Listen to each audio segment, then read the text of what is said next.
Hello and welcome to this episode of Talkin Trim.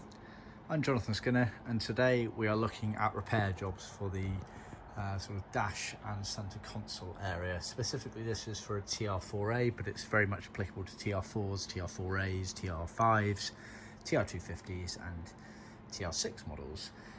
So our client has sent us in his original H-frames and lower crash pads and dash top and switch plinth, and he wants us to retrim them. Now the dash top's way too worse for wear, so we've had to tell him to source a second-hand original decent condition one for us to use, but the other bits hopefully are repairable. But I just wanted to go over it because it's a very common feature, this.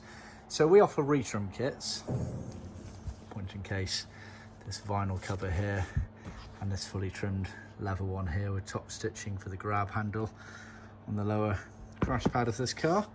But in order to retrim them, you need them to be back to the molded black plastic, so don't take that off. You want to be keeping that in place, but then it wants to be nice and neat. Now this one was, especially the console and this this grab handle here, was an absolute disgrace. All sorts going on in it, and actually clearly someone had tried to redo it, so these actually came in fully trimmed up with new materials on them. Not greatly done, but also about 20 plus years old. And when we took off the materials, I mean, this had bits of wood in it, bits of cardboard, some foam, all sorts in it. No filler, just all sorts of crap basically they put in it, and then tried to do a decent job over the top. Now with a lot of things related to this area, preparation is everything. It's the same as painting a wall in your house. It's all about the base layers. Otherwise the easy part, the painting, won't look very good at all. Not to say that trimming these is particularly easy, but you get the principle of it. So what we've done here, and it's at various stages, is we've taken out all of the old rubbish, basically tried to clean it up as best as possible, and then we've used this Model lightweight filler, and you build it up, let it dry, build it up, let it dry, etc., round in circles, sanding it back, etc.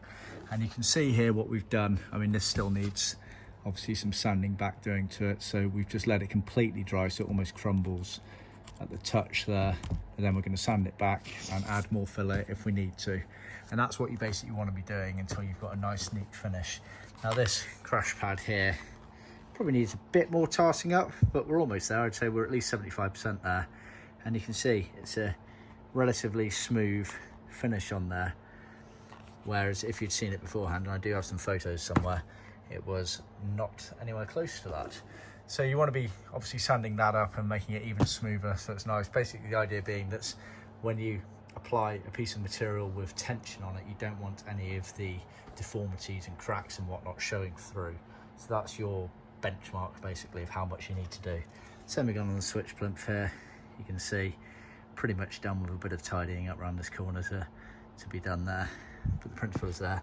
You'll see this other crash pad here, this one's actually in decent condition, so we're not going to do anything with it, and I've just taken that's the backing piece off there, just so we don't lose it there. Here's one we did earlier. So this is again an original one, fully trimmed up using our top stitch one here, and it's a lovely finish around the grab handle here with the top stitching. This has been done with smooth leather, as you can see there, so not much grain to it at all, trimmed all the way around. And this is the associated cover. This is in vinyl,